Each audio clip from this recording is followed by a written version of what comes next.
Dear friend, ఈరోజు మరి యొక్క లక్ష్మీగూడెం అనేటువంటి గ్రామం, ఇది రుద్రమకోట దగ్గరగా వరద బాధితులు మొలక మండలాలు ప్రాంతం. ఇది మరి ఇక్కడ వాళ్ళ ఒక ఇల్లు మొత్తం పాడైపోయి ఈ పర్వతం మీద నివాసం చేస్తున్నారు. సుమారు 20 రోజుల నుంచి ఈ విధంగా ఉన్నారు. ఇంకా 2 నెలలు ఉండాలని వాళ్ళు సెలవు ఇస్తున్నారు. మరి వారు కరెంట్ లేదు, మంచినీళ్ళు, ఆహార వసతుల ఇబ్బంది. వారు ప్రార్థించమని కోరుతున్నారు.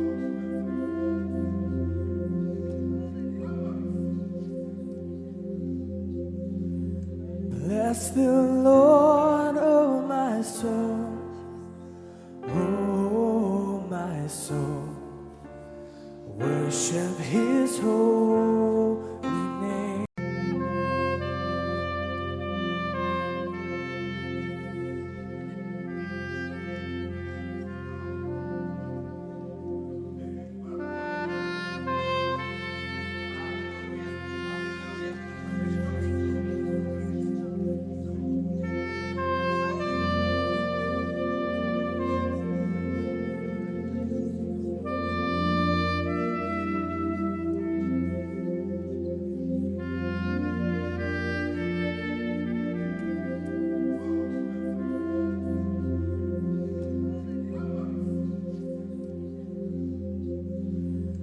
Bless the Lord, oh my soul, oh my soul, worship His holy.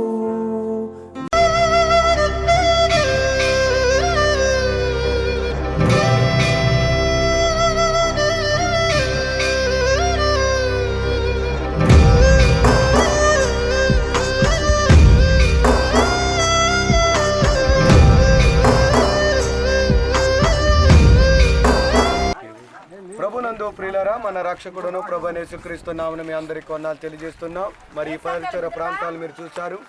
వీళ్ళందరూ కూడా మరి ఉన్న ఇళ్ళను విడిచిపెట్టి, మరి ఉన్నటువంటి స్థలాలను విడిచిపెట్టి, నిలువు నీడ లేక, దిక్కుతోచక, ఆదరించే వాళ్ళు లేక, మరి ఇంటికి వారి కన్నుల ముందే వారు చూస్తున్న ఇల్లు మునిగిపోతూ ఉండగా ఏ దారి తెలియక ప్రియులారా వారి దగ్గర ఉన్నటువంటి కొండ ప్రాంతానికి వచ్చి తలకొక గుడారమును కూడా వేసుకొని జీవిస్తున్నారు. వారికి ఒక కరెంటు లేదు, ఒక మంచినీళ్ళు లేవు. మరి ఎంతగానో వారు ఇబ్బంది పడుతూ ఉన్నారు.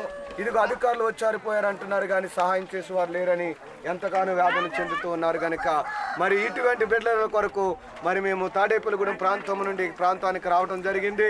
మరి వారికి మంచి భోజనాలు ఏర్పాటు చేసి వార్తను ప్రకటించడం జరిగింది. మా వంతు సహాయం మేము చేశాము. ఇంకా ప్రభు చిత్తమైతే మీరు కూడా ఇటువంటి వారికి అనేకులు సహాయం చేసి మరి దేవుని మేలు ఆశీర్వాదం పొందాలని ప్రభు పేరట మనవి చేస్తున్నాము. దేవుడి కొద్ది మాటలు దీవించును గాక. ప్రభునందు ప్రేమైన ప్రాంతవాసులకు మరి రక్షకుడైన యేసుక్రీస్తు వారి నామమున వందనాలు తెలియజేస్తున్నాం. మరి దూర ప్రాంతంలో నుండి ఇక్కడికి వచ్చి భోజనాలు, అలాగే ఆహారము, భోజనాలు, అలాగే వస్త్రాలు, అనేక రకాలుగా దేవుని ప్రేమను ఈ ప్రాంతవాసులకి పంచడానికి మరి దేవుడు ఎంతో కృప చూపించాడు. దేవుని బిడ్డలారా, నిజమే మరి ప్రభుత్వం వారు ఎంతోమంది వచ్చిన సహాయం లేదని మరి ఎంతో నిరాశతో బిడ్డలు చింతిస్తున్నారు. కనుక ఈ యొక్క వీడియోని చూస్తున్న వారు మరి వారి కొరకు, వారందరి కొరకు ప్రార్థించి మా వల్లనే మీరు కూడా సహాయం చేసి బిడ్డలను ఆదరించాలని, బిడ్డలకు ప్రోత్సాహాన్ని అందించాలని మరి దేవుని నామం పేరట తెలియజేస్తున్నాం. మికాయేలు గారు, ఇమానియేలు గారు, మరి మేము ఇలాగ అందరము ప్రోత్సాహం వల్ల ఇలా చేయటానికి దేవుడు ఎంతో కృప చూపించి దగ్గరగా 15-2000 మందికి భోజనాలు, అలాగే కొన్ని వస్త్రాలు సేవకులకి ఒక మరి ప్రోత్సాహంగా ఒక గిఫ్ట్ కింద ఇవ్వడానికి దేవుడు ఎంతో సహాయం చేశాడు. మరి గృహాలు మునిగిపోయి నిరాశతో కొండ మీద ఉంటున్న ఈ బిడ్డల కొరకు ప్రార్థించండి. మీ వంతు సహకారం మీరు అందరూ అందించాలని తెలియజేస్తూ ఈ మాటలు దేవుడు దీవించును గాక. ఆమేన్.